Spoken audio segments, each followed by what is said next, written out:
பொங்கலுக்கு வெளியாகிறது சண்முக பாண்டியனின் படைத்தலைவன். கேப்டன் விஜயகாந்தின் இளைய மகனான சண்முக பாண்டியன் நடித்துள்ள படைத்தலைவன் பொங்கல் பண்டிகைக்கு வெளியாகும் அப்படின்னு அறிவிக்கப்பட்டிருக்குது. சகாப்தம், மதுரை வீரன் படங்களை தொடர்ந்து விஜயகாந்த் மகன் சண்முக பாண்டியன் நடிக்கும் படத்துக்கு படைத்தலைவன் அப்படின்னு தலைப்பு வச்சிருக்காங்க. இந்த படத்தை வால்டர் ரேக்லா படங்களை இயக்கிய அன்பு இயக்கியிருக்காரு. விஜே கம்பைன்ஸ் சார்பில் ஜெகநாதன் பரமசிவம் வழங்கும் இந்த படத்துக்கு SR சதீஷ்குமார் ஒளிப்பதிவு செய்கிறாரு. இந்த படத்துக்கு திரைக்கதை வசனத்தை பார்த்திபன் தேசிங்கு எழுதியிருக்காரு. கஸ்தூரி ராஜா, யாமினி சுந்தர், முனிஷ்காந்த் உட்பட பலர் இந்த படத்தில் நடிக்கிறாங்க. இந்த படத்துக்காக இளையராஜா எழுதி இசையமைத்திருந்த பாடல் ஏற்கனவே வெளியான நிலையில் சமீபத்தில் இந்த படத்தோட ட்ரெய்லரும் வெளியாகி நல்ல வரவேற்பை பெற்றது.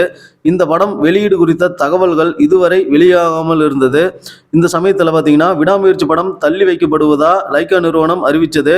இதனால் படைத்தலைவன் படத்தை பொங்கல் வெளியிட படக்குழு அதிகாரப்பூர்வமாக அறிவிச்சிருக்காங்க.